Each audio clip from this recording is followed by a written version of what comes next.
بسم اللہ الرحمن الرحیم۔ السلام علیکم دوستو، ہم اگر کسی کمپنی میں یا کسی ادارے میں ملازم ہوں، اگر وہاں پر ہم کوئی ایسا غیر معمولی کارنامہ سر انجام دے دیں تو وہ کمپنی ہمیں انعامات سے نوازتی ہے۔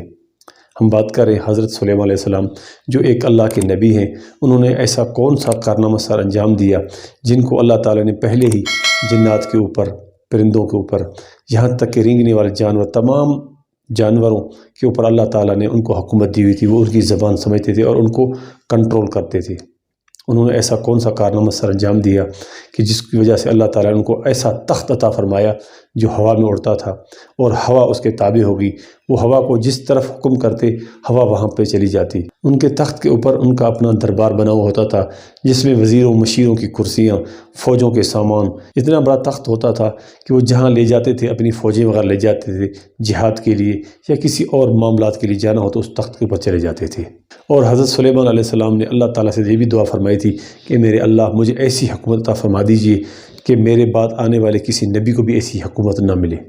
اب امریکہ یا یورپ کے اندر جتنے بھی جہاز وغیرہ یہ بناتے ہیں، یہ سوچتے ہوں گے کہ ہم نے بہت بڑا جہاز بنا لیا ہے، لیکن جتنا مرضی بڑے جہاز یا ٹیکنالوجی سے بڑی چیزیں بنا لیں، لیکن حضرت سلیمان علیہ السلام کے جیسا تخت اور ان جیسی بادشاہی کوئی نہیں کر سکتا، کیونکہ اللہ تعالیٰ سے انہوں نے دعا مانگی تھی کہ میرے اللہ، مجھ سے بڑھ کر کسی اور کو حکومت نہیں دینی۔ تو بھلا اللہ تعالیٰ اپنے نبی سے بڑھ کر کسی اور کو کیسے حکومت دے سکتا ہے؟ کیسے ان سے بڑھ کر ٹیکنالوجی اور ان سے بڑے انعامات دے سکتا ہے؟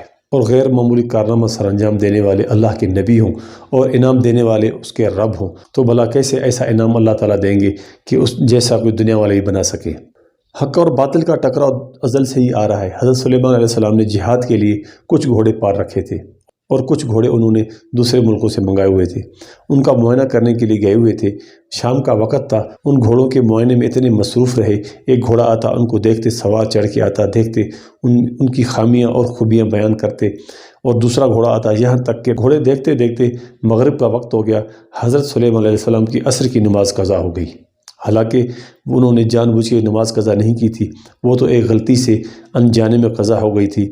لیکن حضرت سلیمان علیہ السلام کو وہاں پر اپنے جو بیٹھے وزیر اور مشیر تھے، انہوں نے بھی نہیں کہا کہ اللہ کے نبی نماز کا ٹائم جا رہا ہے، کیونکہ وہ سوچ رہے تھے شاید یہ بھی عبادت کا کام ہی ہے، جہاد بھی اللہ کا حکم ہی ہے، اسی وجہ سے شاید حضرت سلیمان علیہ السلام نماز کے لیے نہ جا رہے ہوں۔